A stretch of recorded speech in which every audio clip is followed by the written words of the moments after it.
Hello dear friends, তো তোমাদের মনে সকলেরই প্রশ্ন রয়েছে যে 2026-এ জিডিএস এর যে মেরিট লিস্ট, সেই মেরিট লিস্ট কবে আসতে পারে। এই নিয়ে তোমাদের মনে এক মহা আশঙ্কার সৃষ্টি হয়ে গেছে যে আজকে তো 5 তারিখ, 6 তারিখ প্রায় অতিক্রান্ত, আজকে 6 তারিখ হয়ে গেল অলরেডি। তো তা সত্ত্বেও আমরা এখনো পর্যন্ত লিস্ট দেখতে পাচ্ছি না, তাহলে আমাদের লিস্ট কবে আসতে পারে এ বিষয়ে তোমাদের একটা চিন্তা ভাবনা অবশ্যই রয়েছে, এবং সব থেকে বড় বিষয় হচ্ছে এই বিষয়ে একটা দুশ্চিন্তা, সেটা কিন্তু তোমাদের সব থেকে বেশি রয়েছে। তো এই দুশ্চিন্তার অবসানে আমি আজকে করার চেষ্টা করব। দেখো, লিটারালি আমাদের যে জিডিএস এর রিক্রুটমেন্টগুলো হয় বিগত যে বছরগুলোতে হয়েছে, সেগুলো সাধারণত আমরা দেখেছি যে এডিট উইন্ডো ক্লোজ হওয়ার সাধারণত কখনো কখনো 15 দিন, কখনো কখনো 27 দিন, কখনো কখনো 18-20 দিন এরকমের মাথায় কিন্তু আমাদের মেরিট লিস্টগুলো এসছে। তো সেই অনুযায়ী দাঁড়িয়ে আমাদের কিন্তু অলরেডি যে এডিট উইন্ডো ছিল সেটা কিন্তু ক্লোজ হয়ে গেছে বহুদিন আগে।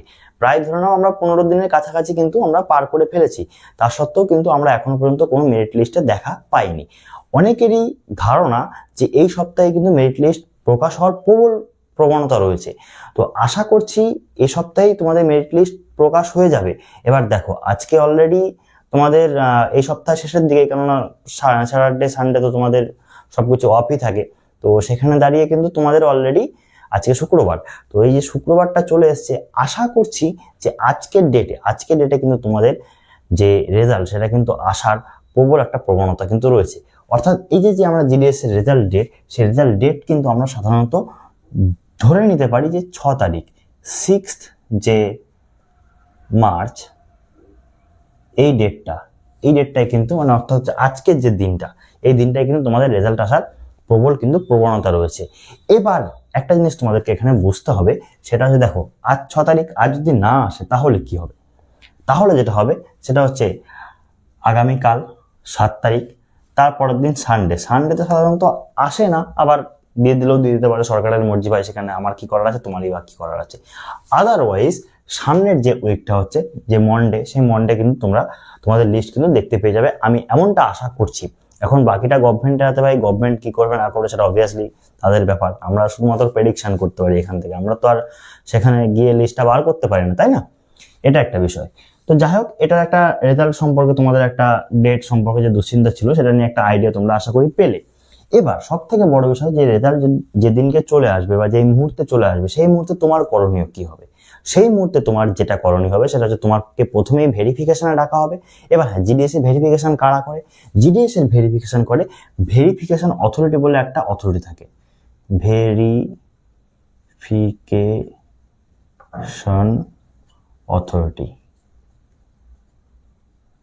এই যে ভেরিফিকেশন অথরিটি, এই ভেরিফিকেশন অথরিটি কিন্তু পার্টিকুলার আলাদা একটা অথরিটি দেওয়া হয়, এরা কিন্তু ভেরিফিকেশন করে। এবং এরা কোথায় থাকে? এরা প্রত্যেকটা ডিস্ট্রিক্টে থাকে, প্রত্যেকটা যে জোন, তোমরা যে জোন অনুযায়ী তোমরা অ্যাপ্লাই করেছো বিভিন্ন পোস্টের জন্য, তো সেখানে কিন্তু এই প্রত্যেকটা আলাদা আলাদা ভেরিফিকেশন অথরিটি কিন্তু এখানে থাকে।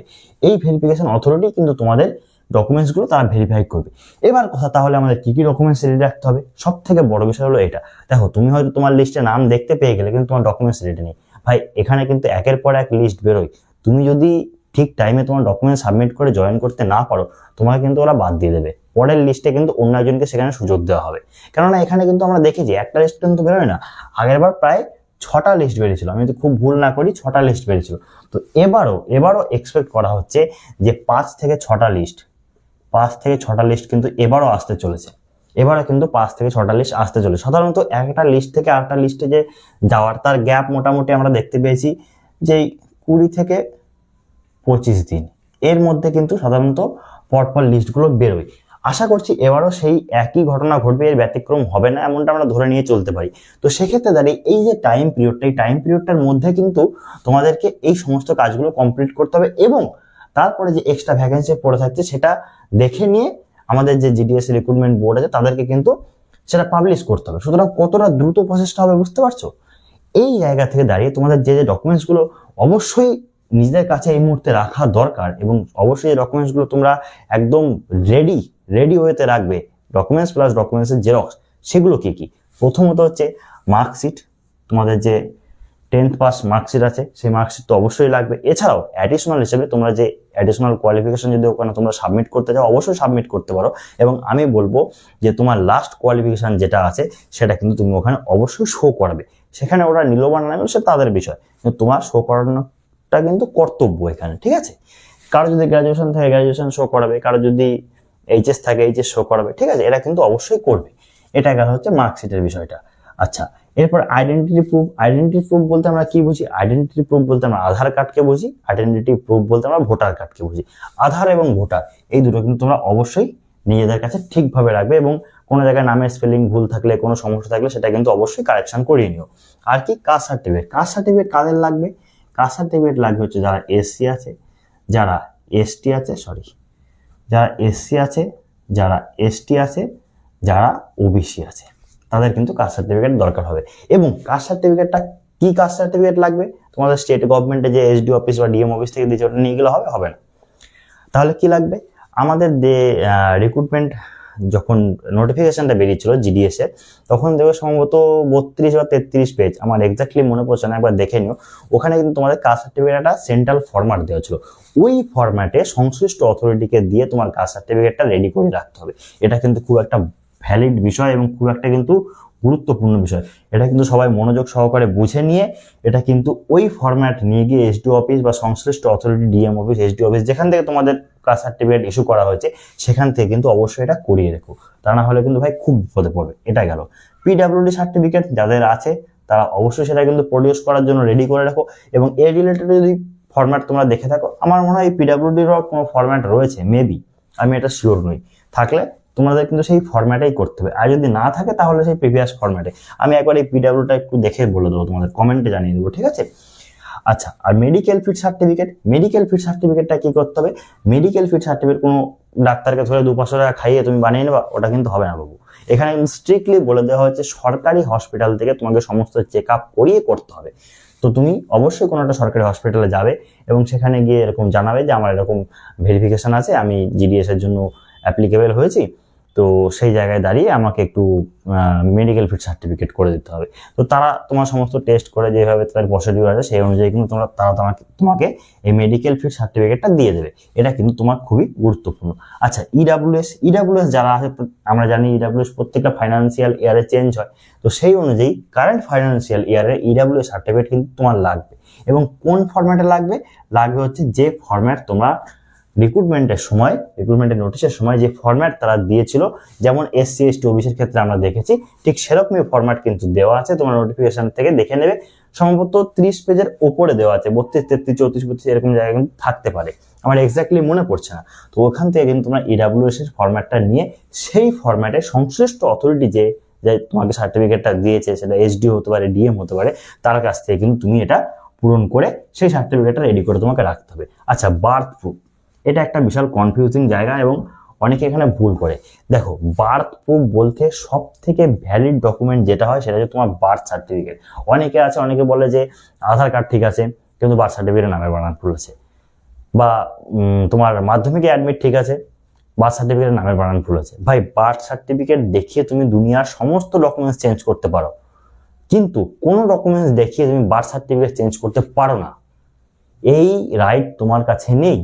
সুতরাং নিজের বার্থ সার্টিফিকেটটা ঠিক রাখার চেষ্টা করো, এবং বার্থ সার্টিফিকেটে যে নাম আছে, যে নামের স্পেলিং আছে, যেটা আছে সেটাই কিন্তু আলটিমেটলি তোমাকে মেনে নিতে হবে, এবং ওটাই কিন্তু আলটিমেটলি ধরা হবে তোমার। সুতরাং ডেট অফ বার্থের ক্ষেত্রে বার্থ সার্টিফিকেট খুবই ভ্যালিড একটা ডকুমেন্ট, খুবই ইম্পর্টেন্ট একটা ডকুমেন্ট। যাদের কাছে বার্থ সার্টিফিকেট ঠিকঠাক নেই সেক্ষেত্রে কিন্তু মাধ্যমিকের অ্যাডমিটটাকে তোমার বার্থ প্রুফ হিসেবে ধরা হয়ে থাকবে। সুতরাং এই দুটো ডকুমেন্টস কিন্তু খুব ভালো করে যত্ন করে তোমরা রেডি করে রেখো। আচ্ছা, আর কি লাগতে পারে অ্যাডিশনাল ডকুমেন্টস হিসেবে, এগুলো আমি রেখেছি। যেমন হচ্ছে কম্পিউটার সার্টিফিকেট, এটা তুমি একটু প্রডিউস করতে হবে। এটা প্রডিউস করলে কি হবে, তুমি তোমার অফিসে বাকিদের থেকে একটু বেটারমেন্টে থাকবে যে ভাই আমার কাছে কম্পিউটার জানা আছে এবং তার একটা সার্টিফিকেট প্রপার রয়েছে। আজকালকার দিনে বেশিরভাগ কাজই অনলাইনে হয়, কম্পিউটার জানাটা আবশ্যক, এবং ম্যাক্সিমাম ছেলে কম্পিউটার জানেও। আশা করি তোমার কাছেও রয়েছে সার্টিফিকেটটা। তো একটা সার্টিফিকেট এক্সট্রা প্রডিউস করে, তোমার ওখানে তো কোনো সমস্যা নেই না, একটা সার্টিফিকেট তুমি এক্সট্রা প্রডিউস করতেই পারো যদি তোমার সাথে বেনিফিটে কাজে লাগে। আর কি, ডোমেসিয়ালটা কখন লাগে জানো? ডোমেসিয়ালটা বর্তমান দিনে খুব গুরুত্বপূর্ণ হয়ে দাঁড়িয়েছে, এবং যখন থেকে ডোমেসিয়ালের জন্য পশ্চিমবঙ্গে পিসিসি লাগছে, পুলিশ ক্লারিফিকেশন সার্টিফিকেটটা লাগছে, তখন থেকে কিন্তু এই ডোমেসিয়ালটা খুব ভ্যালিড একটা ডকুমেন্ট হয়ে দাঁড়িয়েছে। ডোমেসিয়াল মানে বুঝতে পারছো, একটা ডোমেসিয়াল বার করতে গেলে তোমার পুলিশ ক্লারিফিকেশন লাগছে, তার মানে তোমার ডোমেসিয়াল বার করার সঙ্গে সঙ্গে এটুকু তুমি কনফার্ম হয়ে গেলে যে তোমার নামে কোনো পুলিশ কেস নেই। সুতরাং সেখানে দাঁড়িয়ে এই ডোমেসিয়াল সার্টিফিকেটটা কিন্তু একটু বার করে তোমার কাছে রেখো, ঠিক আছে? এটা কিন্তু ভবিষ্যৎ তোমার খুব কাজে লাগতে পারে। আর কি, পাসপোর্ট ফটো, অবশ্যই কোনো রিক্রুটমেন্টের ক্ষেত্রে পাসপোর্ট ফটো লাগে, 3-4 কপি পাসপোর্ট ফটো কিন্তু তোমরা তুলে রাখতে পারো। আর কি, প্যান কার্ড। প্যান কার্ড কেন লাগে জানো? প্যান কার্ড লাগে হচ্ছে যে কোনো রিক্রুটমেন্ট শেষ হওয়ার পরে যখন তুমি সেখানে জয়েন করবে, তোমার যে স্যালারি অ্যাকাউন্ট হয়েছে, স্যালারি অ্যাকাউন্টে কিন্তু অবশ্যই প্যান কার্ড লাগে। প্যান কার্ড ছাড়া বাবু স্যালারি অ্যাকাউন্ট হয় না, ঠিক আছে? তো সেই জায়গা থেকে দাঁড়িয়ে তোমাকে কিন্তু সেই অ্যাকাউন্ট খোলার জন্য কিন্তু প্যান কার্ড জরুরি। সুতরাং প্যান কার্ড যাদের কাছে নেই বা যাদের কাছে প্যান কার্ডে কোনো কিছু ভুল রয়েছে, তারা কিন্তু অবশ্যই এটা ঠিক করিয়ে নিও, ঠিক আছে? আর এই যে যত ডকুমেন্টস বললাম, এই ডকুমেন্টসের প্রত্যেকে মিনিমাম বলছি, মিনিমাম 3 কপি করে জেরক্স কিন্তু তোমরা তোমাদের কাছে রেখে দেবে, ঠিক আছে? এই 3 কপি জেরক্স তোমাদের কাছে যেন তোমাদের ফাইলে অল টাইম থাকে এবং বাকি ডকুমেন্টস যেন অল টাইম তোমাদের কাছে প্রডিউস থাকে। কেননা যে মুহূর্তে তোমাদের এই রেজাল্ট বেরোবে, তারপরে কিন্তু তোমরা বেশি টাইম পাবে না বাবু।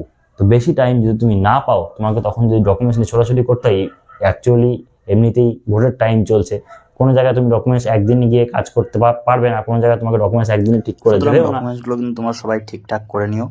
আর তোমাদের সঙ্গে দেখা হচ্ছে আবারও এরপরে অন্য কোনো একটি পর্বে, অন্য কোনো একটি ভিডিও নিয়ে। ততক্ষণ তোমরা ভালো থাকবে, সুস্থ থাকবে, আর জমিয়ে তোমরা প্রিপারেশন করতে থাকো। আর তোমরা কে কোন ডিস্ট্রিক্ট থেকে ভিডিওটা দেখছো, আর তোমাদের কার কত মার্কস রয়েছে, তোমরা কে কোন জোনে অ্যাপ্লাই করছো, আমাকে কিন্তু অবশ্যই কমেন্ট বক্সে জানাবে। আমি কিন্তু অবশ্যই তোমাদের কমেন্টের অপেক্ষা করব। আর এরপরে আবারও অন্য কোনো ভিডিওতে দেখা হচ্ছে তোমাদের সাথে। তোমরা কোন বিষয়ে ভিডিও দেখতে চাইছো সেটাও আমাকে অবশ্যই জানিও, আমি কিন্তু অবশ্যই সেই বিষয়ে ভিডিও প্রোভাইড করে দেওয়ার চেষ্টা করব। তো চলো, আজকের মতো এখানে রাখছি। জয় হিন্দ।